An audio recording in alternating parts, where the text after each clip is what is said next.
आज एकादशी भएकोले यसो दिउँसो टाइम पाउँदाखेरि अलिकति अब आज भगवानको ध्यान गरेर अथवा कुनै है भगवानको प्रिय लाग्ने धर्मशास्त्रहरू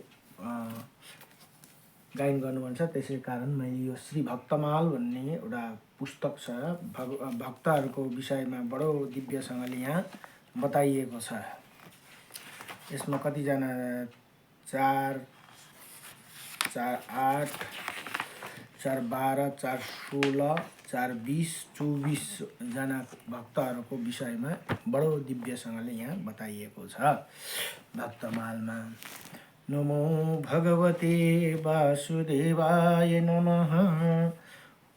रे राधे विशुभानुभूपतनये पूर्णचन्द्रादने एकान्ति कमनीय कुकिलरविन्द्रावनेश्वरी हेमत प्राणपराये सरसिके सर्वयूथेश्वरी आगत्य त्वरिता प्रणतमनसो मन्दीन मन्दय। जय जय श्री राधे, जय जय श्री राधे मेरी माता पिता श्री श्याम दास युगनाथ को शवमा सदा प्रणाम। नमो भगवते वासुदेवाय, नमो भगवते वासुदेवाय। बाँसुरी को धुन सुनेर आयो हामी दैलै थुनेर, आयो हामी दैलै थुनेर। गोकुलमा छौ कि तिमी मथुरामा छौ कि, घर घर दौडी दौडी मखन खाँदैछौ कि। कति बसौँ तिमीलाई सम्झेर हो, कति बसौँ तिमीलाई सम्झेर। आयौँ हामी दैलै थुनेर बाँसुरीको धुन सुनेर, बाँसुरीको धुन सुनेर। आयौँ हामी दैलै थुनेर।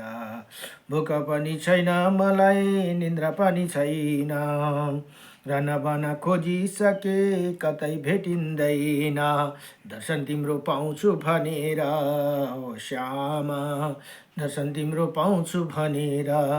आयौँ हामी दैलै थुनेर बाँसुरीको धुन सुनेर हो, आयौँ हामी दैलै थुनेर। आजसम्म खोज्दा खोज्दै जीवन बितिसक्यो, आजसम्म खोज्दा खोज्दै जीवन बितिसक्यो। भक्ति गर्छु भन्दा भन्दै कालले जितिसक्यो। शरणगत हुन्छौ भनेर हो श्यामा, शरणगति हुन्छौ भनेर। आयौँ हामी दैलै थुनेर, आयौँ हामी दैलै थुनेर। बाँसुरीको धुन सुनेर हो, आयौँ हामी दैलै थुनेर। हरि ओम।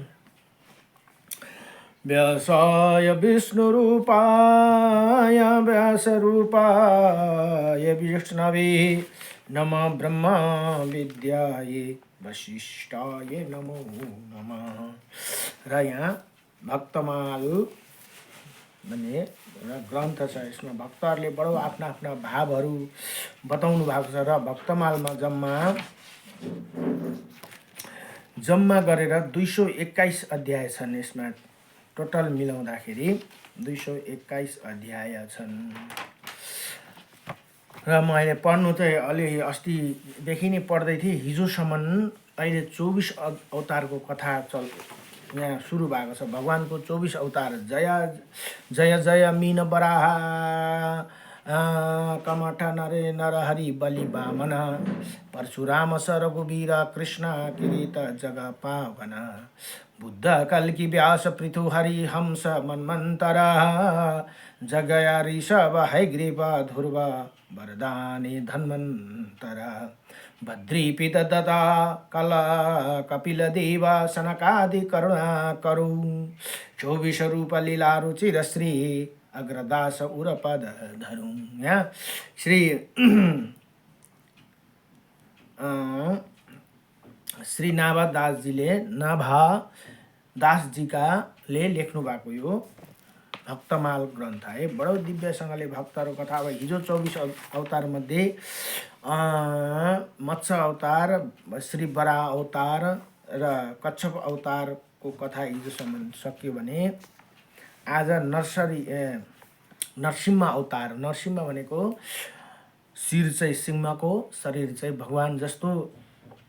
वराहमा पनि शरीर चाहिँ मनुष्यकै थियो तर शिर चाहिँ वराह भनेको बँधेलको अवतार लिनुभएको छ। त्यस्तै मत्स्यमा पनि शरीर माछाको उँभो शिर चाहिँ भगवान स्वयं नारायणको शिर हुनुहुन्थ्यो। त्यस्तै नरसिंहमा हिरण्यकाश्यपलाई वध गर्नका लागि नरसिंह अवतार लिनुभएको भनेर यहाँ कथा बताउनुहुन्छ। अब भन्नुहुन्छ जब वराह भगवान भनेको बँधेल का रूप गरेर हिरण्याक्ष वध कर डाला था, उसकी माता दिति, उसकी पत्नी भानुमती, उसके भाई हिरण्यकाश्यप और समस्त परिवार बडा दुखी था भनेर यहाँ बताउनुहुन्छ। अब यो दैत्य हिरण्याक्षलाई मार्नु चाहिँ वराह अवतारले वध गर्नुभएको, पृथ्वीलाई लगेर समुद्रमा डुबाएर छिपाएर राखेको थियो। फेरि भगवानले वराह अवतारबाट पृथ्वीलाई ल्याएर स्थापित गर्नुभएको भनेर कथा आउँदछ वराह पुराणमा। माता यहाँ भन्नुहुन्छ हिरण्यकाश्यप समस्त परिवार बड़ा दुखी था। दैत्येन्द्र हिरण्यकाश्यप ने सबको समझाया, बुझाकर शान्त किया, परन्तु स्वयं शान्त नहीं हुआ। अब परिवारलाई त उसले सम्झायो अरे, तर ऊ स्वयं चाहिँ शान्ति सँगले बस्न सकेन। अहिले हृदयमा प्रतिशोधको ज्वाला भनेको बदला लिनेको भाव धधकने लगी। फिर तो उसे निश्चय किया कि तपस्या करके ऐसी शक्ति प्राप्त की जाए कि त्रिलोक का राज्य निष्कंटक हो जाए और हम अमर हो जाए। निश्चय कर लेने पर हिरण्यकाशिप ने मंदराचल की घाटी में जाकर ऐसे घोर तप किया कि जिसके देवलोक भी तृप्त हो गई। देवताओं की प्रार्थना पर ब्रह्मा जी ने जाकर उसे अमर तत्व छोड़कर अन्य कोई भी मन चाह वर मांगने को कहा। उसने कहा कि मैं चाहता हूँ कि आपके बनाए हुए किसी भी प्राणी से मेरा मृत्यु न हो भनेर यस्तो हिरण्यकाश्यपले यस्तो वर माग्यो रे ब्रह्माजीबाट। भीतर 12 दिन में रात में आपको बनाए हुए प्राणियों की अतिरिक्त और भी किसी जीव से अस्त्र शस्त्र से पृथ्वी या आकाश में कहीं भी मेरा मृत्यु न हो भनेर यस्तो वर माग्यो रे। युद्ध में कोई भी मेरा सम्मान ना कर सके, सामना ना कर सके, मैं समस्त प्राणी को एक छत्र सम्राट बनूं। इंद्र आदि समस्त लोकपाल में जैसी आपकी महिमा है वैसे ही मेरा भी हो भनेर यहाँ यस्तो वरदान माग्दैछ हिरण्यकाश्यपले। तपस्या और योगियों में योगेश्वरों को जो अक्षय ऐश्वर्य प्राप्त है वही मुझे भी दीजिए भन्दाखेरि ब्रह्मा जी ने एवं मस्तु भनेर वरदान दिनुभयो रे। तथास्तु भन्यो एवं मस्तु कहकर उसे मागे वर उसको दिए। वो अपनी चतुराई पर बड़ा ही प्रसन्न हुआ कि मैंने ब्रह्मा जी को भी ठग लिया। उन्हें के ना चाहने पर भी मैंने युक्ति से अमर तत्व का वरदान ही ले लिया भनेर यहाँ बडो खूब प्रसन्न भयो रे हिरण्यकाश्यप। ये जीविका स्वभाव है, अपनी चतुराई से चतुराण की कौन कहे। भगवान की धोखा, भगवान भी धोखा देने का प्रयत्न करता है। वैसे ही हिरण्यकाश्यप ने भी अपनी समझ से मृत्यु का दरवाजा बंद ही कर लिया था, किंतु भगवान ने जब चाह तो खोला ही लिया भनेर यहाँ बताउनु। अब भगवानले हेर्नुहोस् जब चाहनुहुन्छ भने अवश्य मृत्युको दरवाजा खोल्नुहुन्छ भनेर यहाँ बताउनु हुँदैछ। वो प्राप्त कर उसे सम्पूर्ण दिशा तीनै लोक तथा देवता असुर नर गन्धर्व गरुड सर्प सिद्धि चरण विद्याधर ऋषि पितृगणको अधिपति मनु यक्ष राक्षस पिशाच पति भूत और प्रेत नायक तथा संपूर्ण जीवों को स्वामियों को जीतकर आपने वशीभूत कर लिया। इसी प्रकार उसी विश्वजीता असुर ने अपने पराक्रम से संपूर्ण लोकपाल के स्थान छीन लिया। छीने स्वयं इंद्र भवन में रहने लगा। उसने दैत्यों को आज्ञा दी कि आजकल ब्राह्मणों और क्षत्रियों की बहुत बड़ी बढ़ती हो गई है। जो लोग तपस्या, व्रत, यज्ञ, स्वाध्याय भनेको पढ़ने और दान आदि शुभ कर्म कर रहे उन्हें सबको मार डालो, क्योंकि विष्णु की जड़ है भनेर यहाँ यस्तो खालको अर्डर दिन थाल्यो। त्यो हिरण्यकाशिपुले अब दी जातियों में कर्म धर्म और वही धर्म परम आश्रय है दैत्यो, जाकर वैसे ही किया, परंतु वहाँ त्रिलोक्या इसी प्रकार धर्म का नाश किया जा रहा था। वही हिरण्यकाशिप के पुत्र प्रहलाद जी जन्म से ही भगवान भागवत दत्त थे। 5 वर्ष की अवस्था में अपने ही पिता को भागवती का पाठ सुना रहे थे। पुत्र को अपने शत्रु विष्णु का भक्त जानकर उसने ये निश्चय कर लिया कि अपना शत्रु से जो पुत्र रूप से प्रकट हुआ है अतः उसे मार डालने की आज्ञा दी। पानी पर्यो पर दैत्य सब प्रयोग का व्यवस्था हुई। तब हिरण्यकाशिप बड़ी चिंता हुई। उसने उन्हें बड़े बड़े मतलब वाले हाथियों से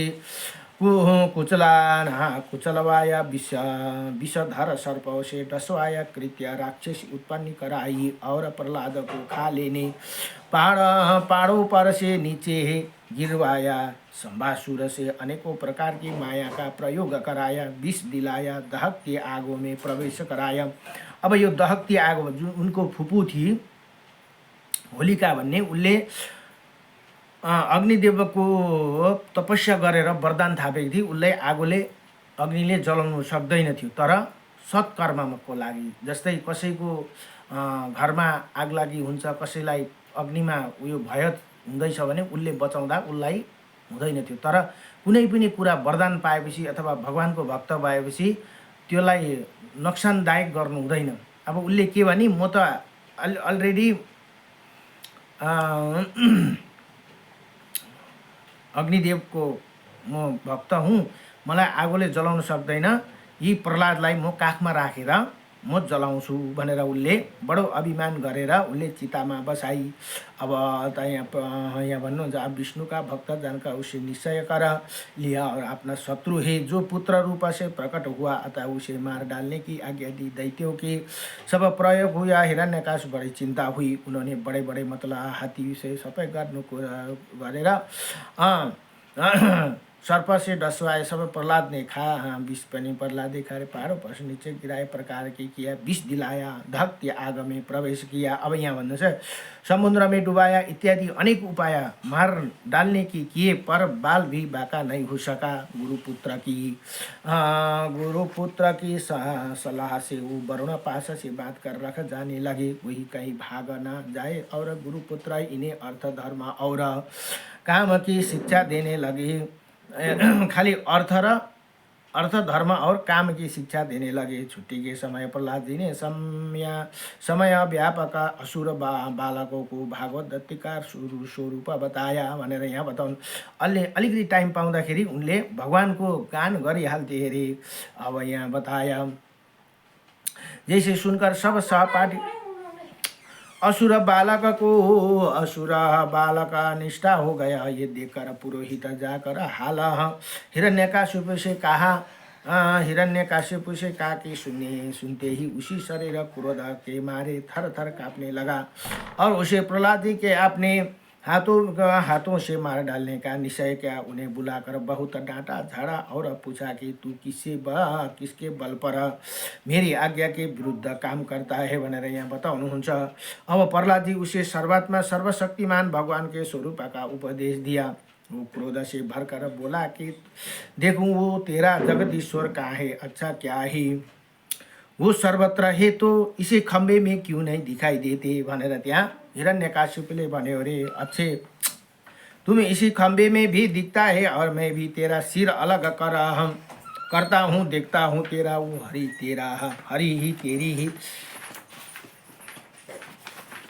तेरी ही कैसे रक्षा करते हो, वो मेरा सामने आयो तो सही इत्यादि कहते कहते वो जब क्रोध को संभल ना सका तब सिंहासन पर से खड़का लिए कूद पड़ा और प्रहलाद जी का ये कहते ही कि हाँ, खम्भों में भी उसने बड़े जोर से खम्भों को एक घुसा मारा। उसी समय खम्भे से बड़ी भारी शब्द हुआ। घुसा मारकर वो प्रहलाद जी को मारने के लिए झपड़ा था, परंतु उसी अपूर्व घोर शब्द सुनकर वो घबरा कर देखने लगा कि शब्द करने वाला कौन है इसमें। इसमें उसे खंबे से निकलते हुए एक अद्भुत प्राणियों को देखा। वो सोचने लगा कि आहो या ये न तो मनुष्य है न ये सिंह, फिर ये नरसिंह रूपा में कौन अलौकिक जीव है। इसी उधड़ बुने में लगा ही हुआ था कि उसके बिल्कुल सामने नरसिम्हा भगवान खड़े हो गए। भगवान उसने बड़ी देर तक खिलवाड़ करते हुए अंत में संध्या समय उन्हें बड़े उच्च स्वर से प्रचंड भयंकर अट्टहास किया, जिसने आंख की बंद हो गए। उसी समय झपट कर भगवान ने उसे पकड़ कर राज्यसभा द्वार की ढूढ़ी पर भनेको जो दैलो को सिंगार पर ले जाकर अपनी जंघाओं पर गिर कर अपने नाखूनों से उसे पेट को चीर कर उसे मार डाला। अब न रात न दिन, साँझको समयमा रात पनि भएन दिन पनि भएन, मध्य भयो। के अरे घरको आधी भित्र आधी बाहिर भनेपछि न भित्र न बाहिर भयो। महिना पनि पुरुषोत्तम मास परेको थियो अरे, जो 12 महिनामा नमरौँ, 13 महिना भन्दाखेरि पुरुषोत्तम मास 13 महिनामा पर्दछ। अब ब्रह्माजीको सृष्टिबाट नमरौँ भने त्यो ब्रह्माजीलाई नै स्वयं सृष्टि गर्ने भगवान विष्णु नै स्वयं हुनुहुन्थ्यो। त्यसले गर्दा त्यस्तो पाराले हिरण्यकशिपुको भगवान नरसिंहले वध गर्नुभयो भनेर यहाँ यति श्री नरसिंह अवतार सम्पूर्ण भयो। अब श्री वामन भगवान के अवतारको कथा सुरु भयो। वामन भगवान भनेको सानो होचो हुनुहुन्थ्यो। बलि के अरे व्यासलाई बलि राजालाई जसले पातलको राजा बनाउनु भयो र आशीर्वाद दिनुभयो। सारा पृथ्वी सबै सातै लोक भगवानले आफ्नो बसमा 7 लोक, 3 लोक, मरलोक, जनलोक, तपलोक सबै आफ्नो कब्जामा गरेर बलि राजालाई तल पातालमा गएर राजा बनाउनु भयो। त्यो कथा अब यहाँ सुरु भए। श्री वामन भगवान अवतार की कथा। भगवान की कृपा से देवताओं की विजय हुई। स्वर्ग के सिंहासन इंद्र का अभिषेक हुआ, परंतु अपने ही विजय के गर्भ में देवता लोग भगवान को भूल गए, विष परायण हो गई। इधर हारे हुए दैत्य बड़ी सावधानी से अपना बल बढ़ाने लगे। गुरु शुक्राचार्य के साथ समस्त भृगुवंशी ब्राह्मणों को सेवा करने लगे, जिसे प्रभावशाली भृगुवंशी अत्यंत प्रसन्न हुए और दैत्यराज बलि उन्हें विश्वजीत यज्ञ कराया। ब्राह्मणों की ही कृपा से यज्ञ में स्वयं अग्निदेव ने प्रकट होकर रथ घोड़े आदि दिए और अपने आशीर्वाद दिए। शुक्राचार्य ने एक दिव्य शंख और प्रहलाद जी ने एक दिव्य माला दी। इसी तरह सुशोजित अब ये के अरे प्रहलाद जी के नाती हुने बलि राजा सुशोजित सेना सहित उन्हें जाकर अमरवती में घर लिया। त्यसको बाहिर निकाल भाइ। त्यसलाई देव गुरु बृहस्पति आदेश अनुसार देवताओं सहित इंद्र को स्वर्ग को छोड़ दिया और कहीं जाने छिपे विश्व विजय हो जाने पर भृगुवंशियों ने बलि से अश्वमेध यज्ञ कराया। इसी तरह प्राप्त समृद्धि राज्य लक्ष्मी का उपभोग से वो बड़ी उदारता से करने लगी।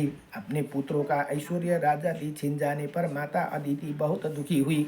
अपने पति काश्यप जी के उपदेश से उन्हें पयुव्रत भनेको दूध पिएर गर्ने व्रतलाई पयुव्रत भनिन्छ। राज्यादि छिन जाने पर माता अदिति बहुत दुखी हुई। अपने पिता पति काश्यप जी को उपदेश से उन्हें पयुव्रत किया। भगवान प्रकट होकर कहा कि ब्राह्मण और ईश्वर बलि के अनुकूल है, इसीलिए वो जीते नहीं जा सकते। मैं आपके अंश रूप में तुम्हारा पुत्र बनकर तुम्हारे संतान की रक्षा करूँगा भनेर यहाँ भगवानले यसरी आशीर्वाद दिनु अरे। इतने कहकर भगवान अंतर्ध्यान हो गया और फिर भाद्रपद शुक्ल पक्ष द्वादशी को मध्याह्न काल में अभिजीत मुहूर्त भगवान विष्णु ने महर्षि काश्यप के अंश द्वारा अदिति माता के गर्भ से वामन रूप में प्रकट हुनुभयो अरे। काश्यप अदिति देखते देखते उसी सिर से वामन ब्रह्मचारी का रूप धारण कर लिया।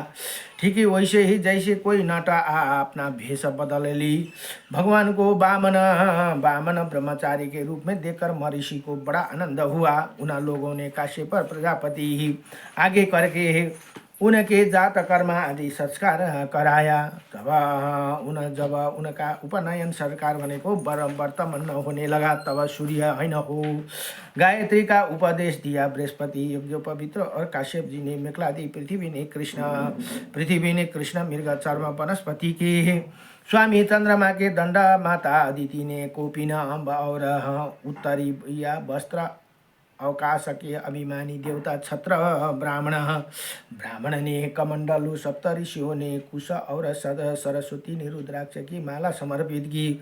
कुबेर ने भिक्षा पात्र और साक्षात जगन्माता अन्नपूर्णा ने भिक्षा दी। इसी प्रकार उन्हें ब्रह्मचार्य दीक्षा पूर्ण हुई। उसी समय भगवान ने सुना कि सब प्रकार की सामग्रियों से संपन्न यशस्वी बलि भृगुवंशी ब्राह्मण को आदेश अनुसार बहुत से अश्वमेध यज्ञ कर रहे। तब उन्होंने वहाँ के लिए यात्रा की। राजा बलि नर्मदा नदी के तट पर, नदी के उत्तर तट पर भृगु कच्छप नामक के क्षेत्र में भृगुवंशियों के आदेश अनुसार एक श्रेष्ठ यज्ञ का अनुष्ठान कर रहे थे। ठीक है, उसी समय हाथों में छत्र दंड और जल से भरा कमंडल लिए वामन भगवान को अश्वमेध यज्ञ के मंडप में प्रवेश किया। वो कमरे में मंजू की मेखला और गले में यज्ञ पवित्र धारण किए हुए थे। बगल में मृगा चर्म और जटा सिर पर राजा बलि से स्वागत वाणी से उनका अभिनंदन किया और चरणों को पकड़ कर चरण तीर्थ को मस्तक पर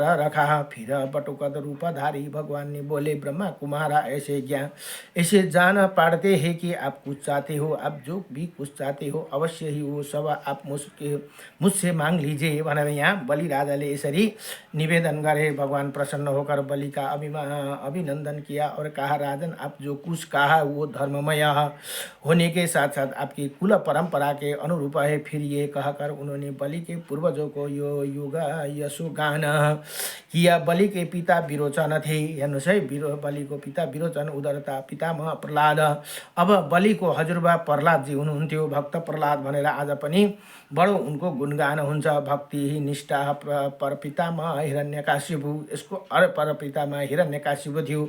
हिरण्याक्ष के अमित पराक्रमी प्रशंसा की और बोले कि मैं केवल अपने तरफ से 3 डग पृथ्वी चाहता हूँ। 3 पाउ, डग भनेको पाउ है, पाउ 3।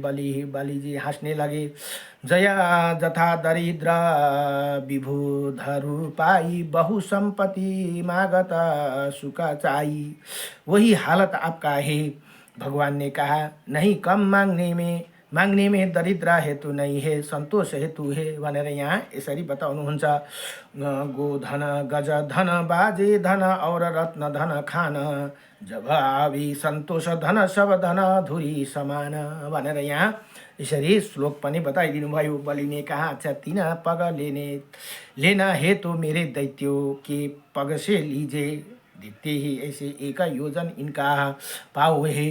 भगवान भी पूरे हटी है, बोले नहीं, मुझे तो अपने ही पाँव से नाप लेना है, क्योंकि धन का उतना ही संग्रह करना चाहिए। हेर्नुहोस् है, जितने आवश्यकता है, जति आफूलाई चाहिन्छ त्यति मात्रै संग्रह गर्नु अरे। जो ब्राह्मण स्वयं प्राप्त वस्तु से ही संतोष कर लेता है, उसके तेज की वृद्धि होती है, नहीं तो पतन हो जाते हैं। हेर्नुहोस्, लोभ बेसी गर्यो, पैसा पैसा पैसा भनेर लोभ गर्न थाल्यो नि त्यसको पतन हुन्छ अरे भनेर यहाँ बताउनुहुन्छ। शुक्राचार्य जी के बहुत समझाने पर भी किए गए बटुकधारी, तुम्हें शत्रु भगवान विष्णु है, ये सब छीन्ने के लिए आए है भनेर यहाँ शुक्राचार्यले दिव्य दृष्टिले हेरेर बताउनु पनि भयो। बलिलाई रोक्नु हुँदैछ। हेर्नुहोस्, दान गर्दाखेरि कहिले पनि रोक्नु हुँदैन अरे। अपनी जीविका छीनती देखा असत्य बोलकर उसका रक्षा करना निंदनीय नहीं है। राजन, असत्य बोलना देने को कहकर फिर नकार जाना स्वीकार न किया। तब शुक्राचार्य ने बलि को राज्य भ्रष्ट होने का शाप दे दिया। तो भी महात्मा बलि अपने निश्चय से नहीं हटे और हाथ में जल लेकर 3 पग पृथ्वी का संकल्प कर दिया भनेर यहाँ बताउनुहुन्छ। अब संकल्प होते ही भगवान वामन रूप बढ़ते बढ़ते इतना बड़ा हो गया कि भगवान की इंद्रियों में और शरीर में सभी चराचर प्राणियों की दर्शन होने लगा। सर्वात्मा भगवान ये सारा ब्रह्मांड देखकर सब दैत्यों को भयभीत हो गया। उहाँले 1 पाउमा डल्लै स्वर्गको जितना लोग थियो सबै एकै पाउबाट भगवानले नाप्नु भयो रे उनी एक डगसे बलिका सारी फेरि अर्को पाउदेखि बलिका सारा पृथ्वी नापली शरीर से नव और भुजाओं सभी दिशाओं को घेर ली। दूसरे पग से स्वर्ग नाप लिया। तीसरे पग रखने के लिए बलि का कोई भी वस्तु न बची। भगवान दूसरे पग पर ऊपर की जाता हुआ महर लोक जन लोक तप लोक और ऊपर की सत्य लोक 5 पहुँचे गया। श्री ब्रह्मा जी ने विश्वरूप भगवान के ऊपर उठे हुए चरण का अर्घपाद से पूजन और प्रक्षालन किया। ब्रह्मा जी के कमंडल का वो जल विश्वरूप भगवान के पद प्रक्षालन से पवित्र होने के कारण गंगा जी के रूप में परिणत हो गई। माता गंगा जी को प्राकट्य त्यहीँबाट हुनुभयो। भगवानको चरणबाट जुन नापेर माथि ब्रह्मा लोकमा पनि पुग्नुभयो। त्यतिखेर ब्रह्माजीले कमण्डलबाट जल लिएर भगवानको चरण धोएर त्यही कमण्डलुमाथि राखेर धुनुभएको थियो। त्यहीँबाट गंगा माताको उत्पत्ति भयो। बोलो गंगा माता की जय। बलि के सेनापति होने ये जाकर ये भिक्षुक ब्रह्मचारी तो हम सब लोगों को बेरी है जो आपको हो। छिपकर देवताओं का काम करना चाहते हैं और राजा तो यज्ञ में दीक्षित होने से कुछ कहेंगे नहीं। बामन भगवान पर अस्त्र चला पर भागवत पार्षदों ने उन्हें खिदाड़ा। बलि ने दैत्यों को समझाया बुझाकर लड़ाई करने से रोक दिया। भगवान इशारा पाकर गरुड़ ने वरुण पास से बलि को बाध दिया। तत्पश्चात भगवान बलि से बोले थे 2 पग में मैंने तुम्हारी सब पृथ्वी और सब लोकों को नाप लिया। तुम्हारा प्रतिज्ञा पूरी न होने से अब तुम नरक भोगोगे इत्यादि रीति से वामन जी बहुत तिरस्कार किया। परंतु राजा बलि धैर्य से विचलित न हुआ। हेर्नुहोस् है, त्यति गर्दा पनि उसले आफ्नो धैर्य टुटाएन अरे। उसके बड़े ही सुंदर उत्तर दिया प्रभु मैं आपको एक बात पूछता हूँ, धन बड़ा कि धनी बड़ा। अब हेर्नुहोस् त यहाँ कस्तो दामी कुरा आयो है अक्षर भाइ। अलि सानो पार। धन बड़ा कि धनी बड़ा। भगवान ने कहा चूँकि धन धनी के अधीन रहता है। हेर्नुहोस् है, धन धनी के अधीन रहता है इसलिए धनी धन से बड़ा होते हैं भनेर यहाँ बताउनु भयो। बलि जी ने कहा प्रभु आपने मेरा धन तो 2 पग में नाप लिया है, रही 1 पग की बात तो 100 पग आप मेरे सिर पर रख दीजिए भनेर यहाँ बलि राजाले आफ्नो सिर थाप्नु भयो भनेर यहाँ बताउनुहुन्छ। अब यहाँ हूँ तो मैं 2 पग से ही अधिक परा, परंतु 1 ही पग में आपको चरण के आत्मसमर्पण करता हूँ। भगवान बहुत प्रसन्न होकर ब्रह्मा जी से बोले जिस पर बहुत प्रसन्न होता हूँ उसका धन छीन लिया करता हूँ मैं। इसका धन छीन लिया राजपद से अलग कर दिया। तरह के अपेक्षा किए शत्रुओं के इसे बांध लिया। भाई बंधु छोड़कर चले गए। इतना यातना इसे भोगने पड़े। यहाँ तक कि उसे गुरुदेव ने भी शाप दे दिया, परंतु इस दृढ़ व्रता ने प्रतिज्ञा ना छोड़ी। मैंने इसी छल भरी बातों के मन में से छल रखकर धर्म उपदेश किया, परंतु इस सत्यवादी ने अपना धर्म ना छोड़ा। फिर राजा बलि को सुतल लोक में रहने की आज्ञा दी और अपूर्व वर दिया। राजा बलि ने अपना द्वारपाल बन गए भनेर यहाँ अब राजा बलिलाई सुतल लोकको राजा पनि बनाइदिनु भयो। त्यहाँबाट भन्नुभयो के तिमीलाई के चाहियो वर माग भन्दा प्रभु मलाई त यस्तो खालको वर मागे। हेर्नु त बलि राजा, म घरबाट मलाई घरभित्र पस्दा पनि प्रभुको दर्शन होस्, घरबाट बाहिर निक्लिँदा नि प्रभुको दर्शन होस् भनेर यस्तो खालको वरदान मागे। भगवान पनि छक्क पर्नुभयो। अब सिधा मेरो चौकीदार भनेर उनले भनेनन्, म घरबाट भित्र पस्दा पनि प्रभुको दर्शन होस्, घरभित्रबाट बाहिर निक्लिँदा नि प्रभुको दर्शन होस् भनेपछि अब त्यस्तो दृढ निश्चयवाला भक्तले मागे त भगवानले तथास्तु भनेर दिनुभयो वर। वर दिइसकेपछि त अब भगवान त दैलोमा खडा भएर बस्नु पर्यो। यहाँ हेर्नुहोस् है, अब धन छीन लिया राजपद अपेक्षा शत्रुओं को बांध लिया। भाई ही बंधु छोड़कर इतने यातना भोगने से भी यहाँ तक गुरुदेव ने भी शाप दे दिया, परंतु दृढ़ व्रती ने प्रतिज्ञा ना छोड़ी। इसे छल भरी बातों के मन में छल कर धर्म उपदेश किया, परंतु ये सत्यवादी ने अपना धर्म ना छोड़ा। यहाँ हेर्नुहोस् यस्तो हुनुपर्छ है बलि राजा जस्तो। फिर राजा बलि को सुतल रोक में रहने की आज्ञा दी, अपूर्व वर दिए। राजा बलि अपना द्वारपाल बन गई। द्वारपाल काल बन गए, भगवान स्वयं बन्नुहुँदैछ यहाँ। इसी तरह भगवान वामन ने बलि से स्वर्ग का राज्य लेकर इंद्र को देकर अदिति का कामना पूर्ण की और स्वयं उपेन्द्रिय बनकर जगत में शासन करने लगे। र अहिले पनि यो मनमन्तरमा राजा बलि एक मनमन्तरमा इन्द्र हुन पाउँछन्। त्यतिखेर भगवानले भन्नुभयो तिमी एक मनमन्तरको लागि बलि राजा के अरे इन्द्र हुनेछौ। सायद अहिले यो वैवस्वत मनमन्तरमै बलि राजा इन्द्र हुनुहुन्छ होला। अब यहाँ यति भनेर वामन अवतारको कथा यही सम्पूर्ण भयो। अब अर्को एपिसोडमा भगवान परशुराम अवतारकी कथा।